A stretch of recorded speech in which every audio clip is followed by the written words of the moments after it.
La paz es un derecho y un deber de obligatorio cumplimiento. Artículo 22 de la Constitución Política de Colombia, 1991.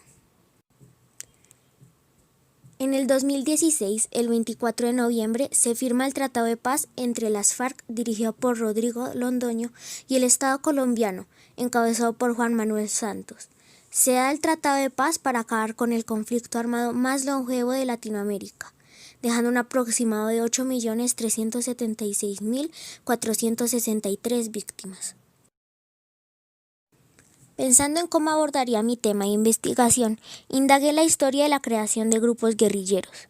Llegué a lo que considero el punto crucial de esta historia, y fue el asesinato del caudillo del pueblo, Jorge Eliezer Gaitán, un hecho conocido como el Bogotazo. Este suceso se origina en Bogotá, a la 1:15 de la tarde. De 3 tiros, Juan Roa Sierra asesina a Jorge Eliezer Gaitán. La información corrió por todo el país.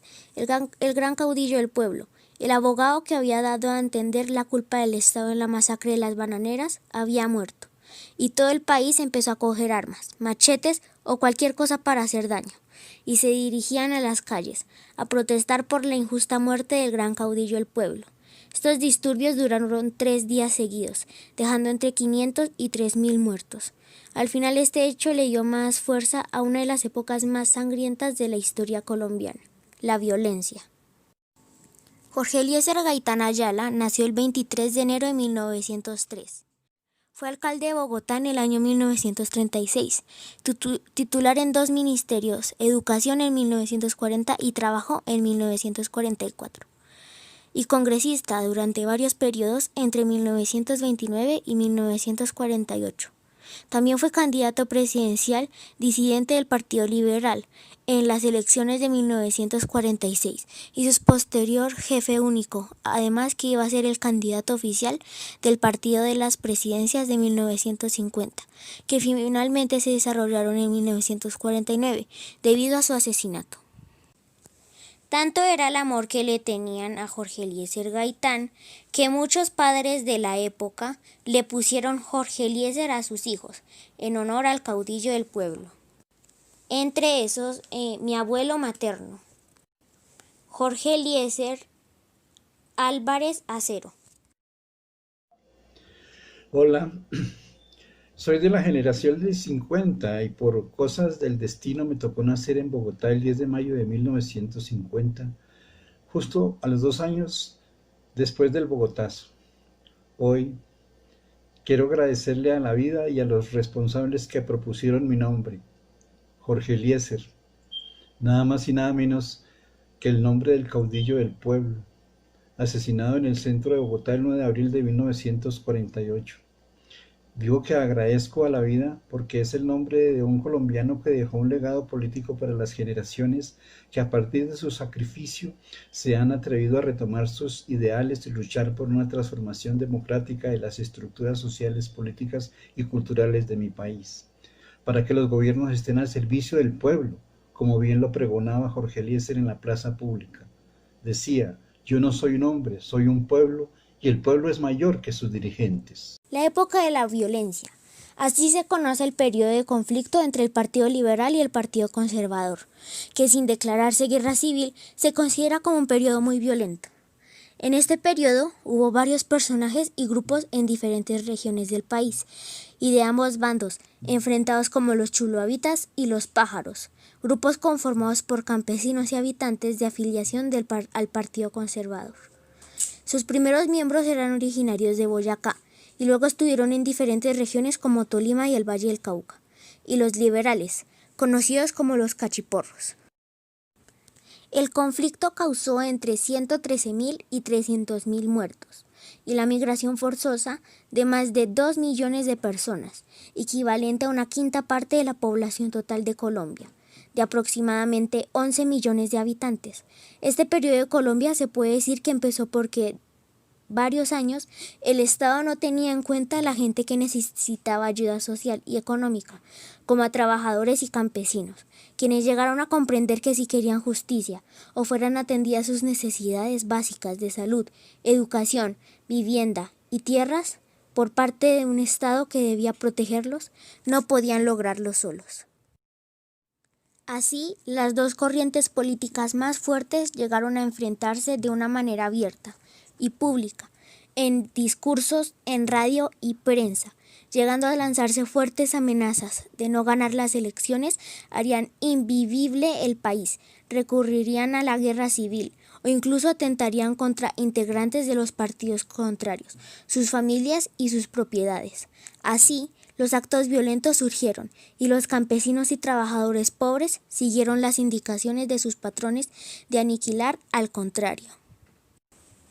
Aquí el testimonio de mi abuelita Imelda. Buenas tardes, mi nombre es Imelda Ospina, tengo 65 años de edad y soy oriunda del departamento de Huila. Quiero comentarles lo que mi abuelo y mi padre nos contaban sobre lo que sucedió en la violencia de los años 50, del 48 al 54, pero él nos contó que ellos fueron desplazados de sus tierras del Caldas precisamente debido a la violencia, pero llegaron a Huila y estaba más dura la situación allá. Ellos nos contaban que iban de casa en casa, de finca en finca, a buscar a las familias, y la forma de ejecutarlos era que sacaban a toda la familia al campo, al patio, y al esposo lo colgaban de un palo, lo ataban y violaban a todo el resto de su familia, la esposa, sus hijos, sus hijas.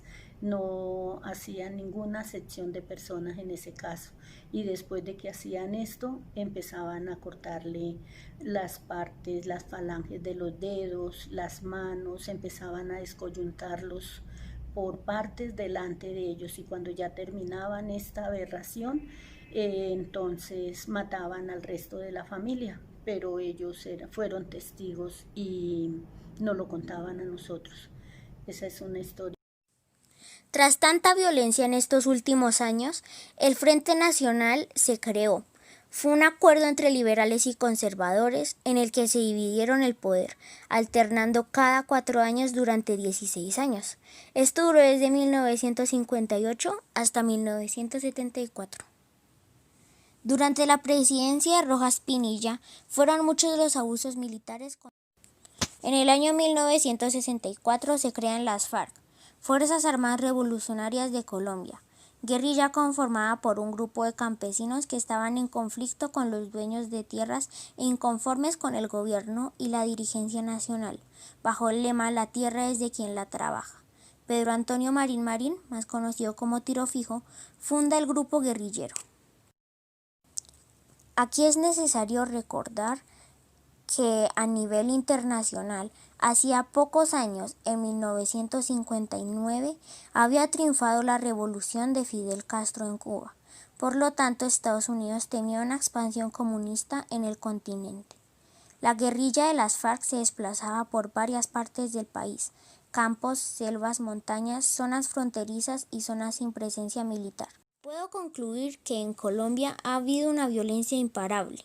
Cualquier idea diferente a la de los estamentos establecidos ha sido exterminada, como por ejemplo Jorge Eliezer Gaitán, Luis Carlos Galán Sarmiento, Carlos Pizarro León Gómez, entre muchos más. Esta violencia desmedida provoca un conflicto armado que lleva más de 50 años, dejando numerosas víctimas, entre muertos, desplazados y desaparecidos. Gracias al Acuerdo de Paz del 2016, esta cifra disminuyó. Sin embargo, sectores políticos pretenden terminar este tratado, dejándonos sin nuestro derecho a la paz. Hice este trabajo como un recorrido histórico para reconocernos como actores fundamentales y para mantener la esperanza de vivir en un país en paz.